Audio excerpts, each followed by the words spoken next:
यशोमती मैया के नंद लाला। मैंने आप सबको एक बहुत आवश्यक सूचना देने के लिए बुलाओ है यहाँ। आज मैं कान्हा के पीछे पीछे वन गई थी।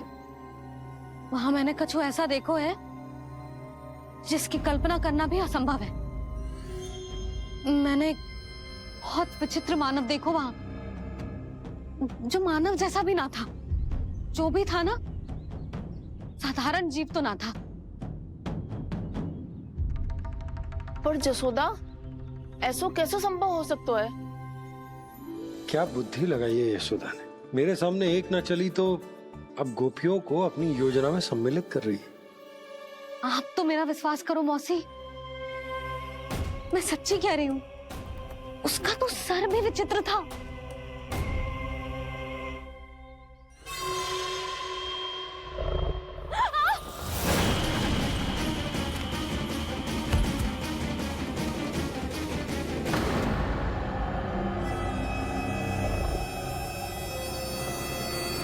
मैं असुर ना हूं रानी भाभी, मैं तो बंसी हूँ। बंसी, तू यहाँ क्या कर रहा है? रानी भाभी, कान्हा ने ये पोटली और मटकी देके भेजो है ताकि आपको पता चल जाए कि उन लोगों ने भोजन कर लिया है और वो सब सुरक्षित भी है।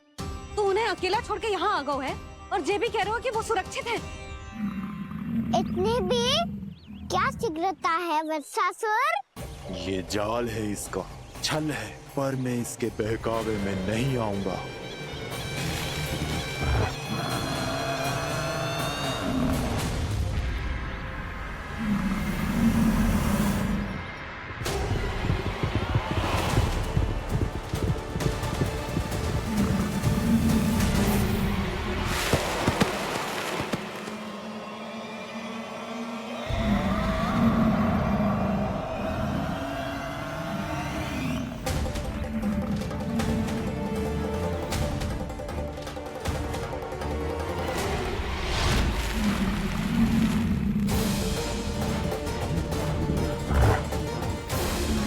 कब तक बच पाएगा तू? और स्वयं बच भी गया तो इन बालकों के प्राणों की रक्षा कैसे करेगा? यदि तू अपनी हार स्वीकार नहीं करेगा तो इन सबको अपने पांव के नीचे कुचल दूंगा मैं।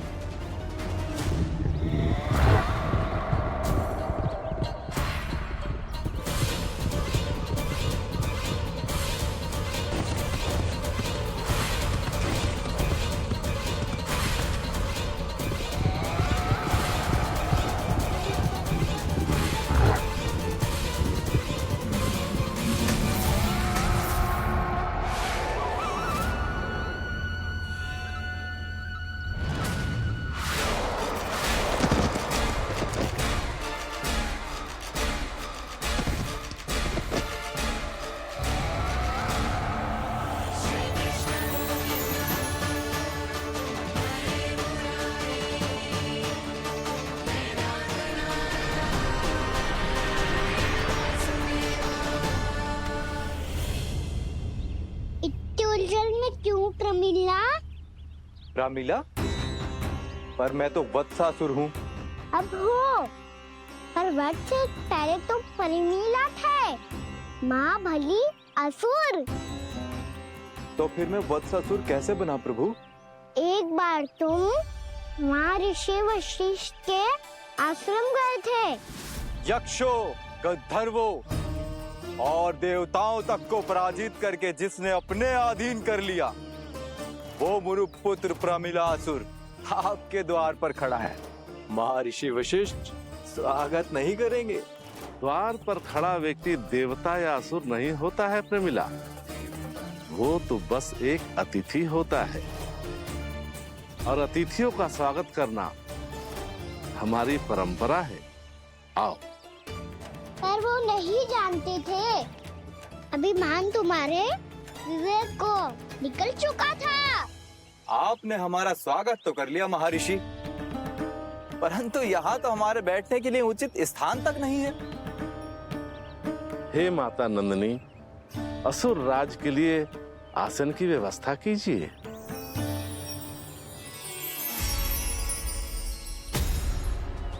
विराजिए असुरराज।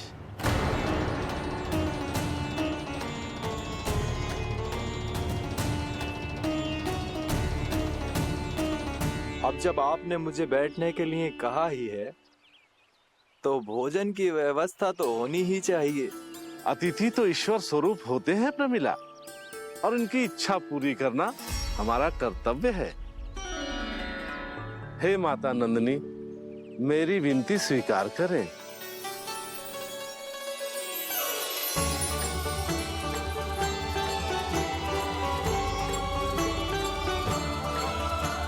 आरंभ करो प्रमिला।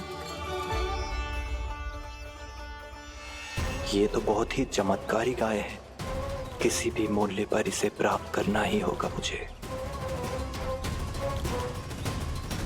फिर तुमने ऋषि वशिष्ठ से नंदिनी को पाने की योजना बनाई और कुछ ही दिन के बाद ब्राह्मण का रूप लेकर उनके आश्रम पहुंच गए। कहिए ब्राह्मण देव, मैं आपकी क्या सेवा कर सकता हूँ? महर्षि वशिष्ठ के आश्रम आया हूँ। रिक्त हाथ वापस लौटना तो संभव ही नहीं है। ईश्वर की कृपा से आपके मन में जो है वो सब मिलेगा। अपनी इच्छा प्रकट कीजिए ब्राह्मण देव। तो महर्षि, ये गाय मुझे दान में दे दीजिए। गाय मुझे दान में दे दीजिए।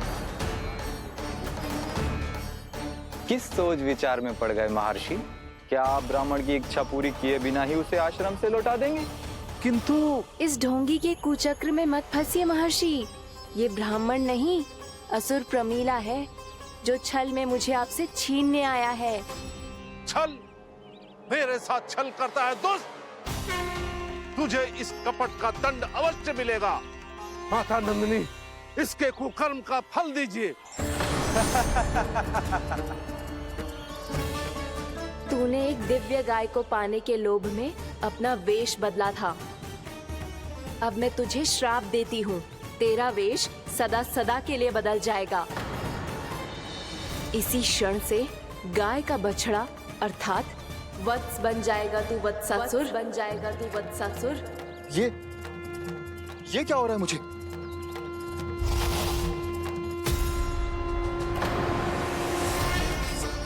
मेरा स्वरूप? हाँ।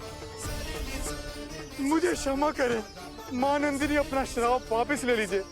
महर्षि, मेरी रक्षा करें। महानंदिनी, मुझे क्षमा कर दीजिए।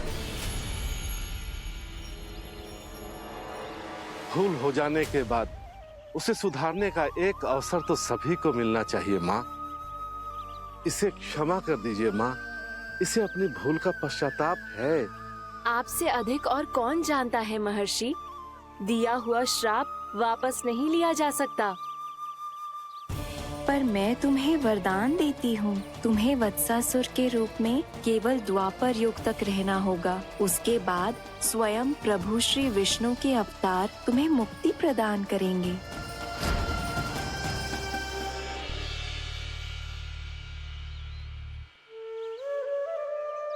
मुझ जैसे मूर्ख अभिमानी दुष्ट को भी आपने मुक्ति प्रदान की प्रभु।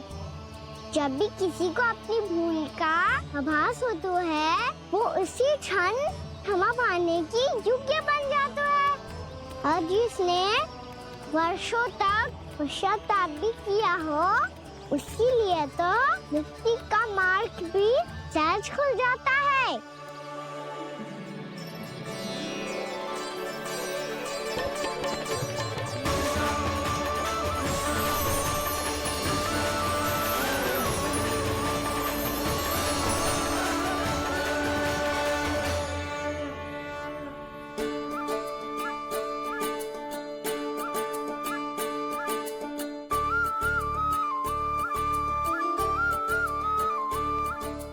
यशोदा,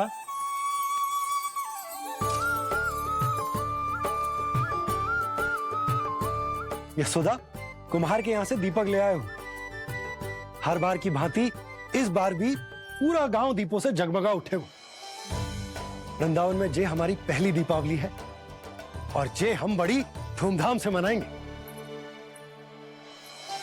रानी भाभी, तोरण के रूप में जे टांग दो द्वार पे। हाँ, टांग दे। अरे ठहरो बंसी, जे तोरण थोड़ी ना है। तोरण तो आम के पत्तों और गेंदे के फूल का बनता है। जी किसने कही तुझे ऐसे टांगने के लिए? तोरण क्यों टांगते हैं पता है? हे नारायण, तोरण इसलिए टांगते हैं ताकि बुराई और नकारात्मकता को हम द्वार के बाहर ही रोक दें और भीतर उन शक्तियों को आमंत्रित करें जो ऊर्जा, उत्साह और दिव्यता से भरी हो, जैसे मैया लक्ष्मी। रानी भाभी, ये बात समझ में ना आई कि तोरण में केवल आम के पत्तों और गेंदे के फूलों को ही क्यों लगाया जाता है? वो इसलिए बंसी क्योंकि आम के पत्ते घर के भीतर की दूषित वायु को खींचकर बाहर निकाल देते हैं और किसी भी प्रकार की नकारात्मक ऊर्जा को उसका हरा रंग घर के भीतर प्रवेश ना करने देते और आंखों को शांति और सुखद अनुभव कराते है, वो बात अलग। इसी प्रकार से गेंदे के फूल भी किसी भी प्रकार की नकारात्मक ऊर्जा को घर के भीतर प्रवेश ना करने देते और उनकी गंध से कीड़े मकोड़े भी घर से दूर ही रहते। समझ में आई बात? जी समझ गए हो। हाँ तो समझ गए हो तो जा ना, शीघ्र आम के पत्ते लेके आ जा। जी। यशोदा, अपने कान्हा के गौचारण से लौटने की प्रतीक्षा में तुम जितनी व्याकुल हो ना, उतना व्याकुल तो अयोध्यावासी भी ना थे भगवान श्री राम के वनवास से लौटने पर। हर मैया के लिए उसका लल्ला श्री राम ही होता है। अच्छा एक बात बताओ, तुम अपने श्री राम, मेरा अर्थ है कि तुम्हारे लल्ला की प्रतीक्षा ऐसे ही भूखे प्यासे खड़े रहकर इस द्वार पर करने वाली हो क्या? भोजन की स्मृति सता रही है आपको? अपने लल्ला की कोई चिंता ना है। सारे बालक वन में अकेले हैं, अब तो बंसी भी यहाँ आ गए हैं। नारायण ही रक्षा करे उन सबकी, कहीं कोई अनहोनी ना हो जाए। इतने घने वन में कहीं कोई पशु या कोई राक्षस आ गो तो? अभी तो कह रही थी कि तुम्हारा लल्ला श्री राम है। अरे श्री राम तो 14 बरस का वनवास काटकर सुरक्षित अपने घर लौट आए थे। तुम्हारा लल्ला तो सवेरे गया है गौचरण को, गोधूली के पहले वापस आ जाए। चिंता मती करो यशोदा, अकेले रहकर सब संभालेगो तभी तो हर परिस्थिति का सामना अच्छे से कर पाएगो।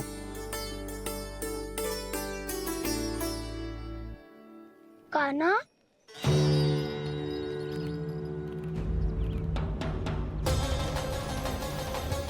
अब की बार तो पूरा फंस गया। अब इस स्थिति को कैसे संभालूं? जी कैसे हो? जी वत्स तो हमारा ना है। जी वत्स तो है ही ना। जी तो एक बहुत भयानक राक्षस लग रहा है। राक्षस? सच्ची बता कान्हा, जे तूने तो ना किया? है जा कान्हा, हम घर लौट जाएंगे। अब पहरा देने की मेरी बारी है। आप जाओ और विश्राम करो। वन में आने से लेकर अब तक जो भी हुआ है सब तुम्हारी योजना का ही भाग है और अब ये भी तुमने ही किया है ना कान्हा? मुझे आप नहीं पहचानोगे तो और कौन पहचानेगा दाऊ? पर अब समझ ही गए हो तो बस देखते ही मत रहो, सहीठा भी करो। स्मरण करो क्या है मेरा सत्य। स्मरण करो? मैं कौन? बोल कान्हा, सत्य बता। तू नहीं करो अजय? इतना बड़ा वत्स, बल्कि वत्स भी नहीं, इतना बड़ा राक्षस और इतना छोटा सा कान्हा। उज्जवल अपने बड़बोलेपन में कुछ भी बोलने लगते हो तुम। भला कान्हा में इतनी शक्ति कहाँ जो इतने बड़े राक्षस की ये दशा कर पाए? तो फिर ये किसने करो जे? ये कार्य तो बस श्री नारायण ही कर सकते हैं, है ना कान्हा? इतनी क्षमता तो उन्हीं में हो सकती है। पर सखाओ, इसके बारे में गांव में किसी को पता ना चलना चाहिए। क्यों? क्योंकि यदि हमारे माँ को पता चल गया कि यहाँ कुछ ऐसा हुआ है तो फिर कल से हम में से कोई भी यहाँ ना आ पाएगा। तो फिर गाँव में ही खेलना छुपन छुपाई। उन सब का तो केवल वन आना बंद होगा। पर मेरी मैया तो मुझे घर से बाहर निकलने ही ना देगी। नाना, हम किसी को कछु ना बोलेंगे, है ना सखाओ? हाँ।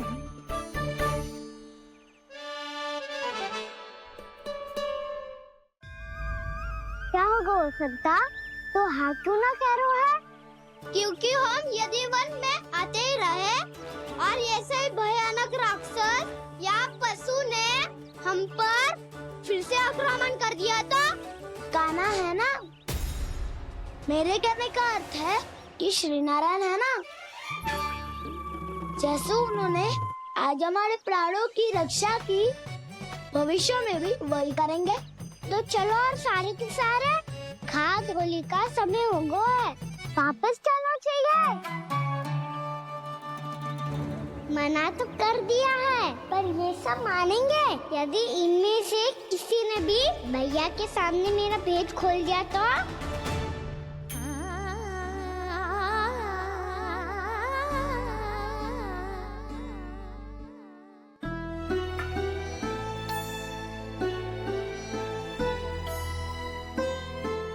यशोदा, आओ कछु खा लो। मैं अब और प्रतीक्षा ना कर सकती, मैं जा रही हूँ। भूखी जाओगी? हाँ। और जब कान्हा पूछेगो कि मैया आपने भोजन कियो कि ना, तो क्या कहोगी? जब उसे पता चलेगो कि उसकी प्यारी मैया उसके बिना भोजन ही ना करती, तो वो स्वयं भी भोजन ना करेगो, पूरे दिन भूखा रहेगो। यही चाहती हो तुम? कान्हा के लिए भोजन कर लो, फिर मैं स्वयं लेकर चलूंगा तुम्हें कान्हा के पास।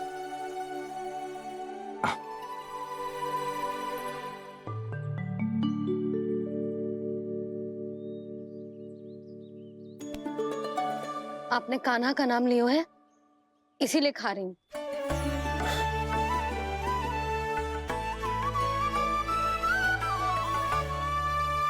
तो जय कृष्ण के नाम को। जय बात। और जय वाला यशोदा, नीलमणि के नाम का। अरे नीलमणि के नाम का मान ना रखोगी तो उसे लगेगा कि ये कृष्ण कान्हा जैसे नए नाम आ जाने से उसका पुराना नाम फीका पड़ गो। स्मरण है ना तुम्हें कि कान्हा के नामकरण से पहले नीलमणि नाम ने हमारा कितना साथ दिया? तो जे तो खाना पड़ेगा। हाँ। बस। और जे अपने नटखट मुरलीधर कान्हा के लिए।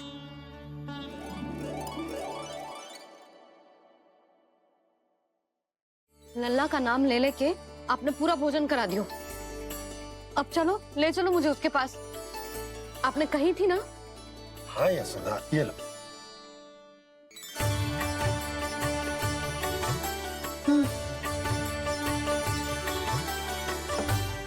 चलो। हमने तो वापस न लौटने का वचन दिया था अपने लल्ला को। मैं तो मैया हूँ, ममता में आके अपना वचन भूल जाती हूँ, पर गोपराज तो अपने वचन के पक्के हैं। जे इतनी शीघ्र कैसे तैयार हो गए?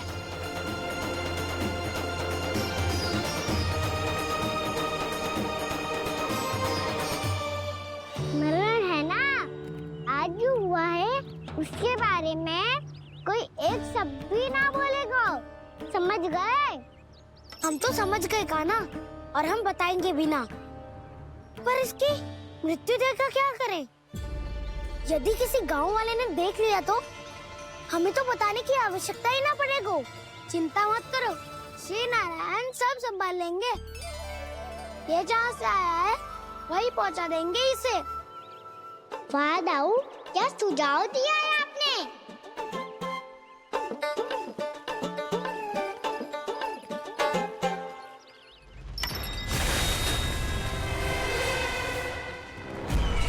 देखना तुम दोनों, जो कोई नहीं कर पाया वो वत्सासुर करके दिखाएगा, बद्ध कर देगा मेरे उस शत्रु का विष्णु अवतार।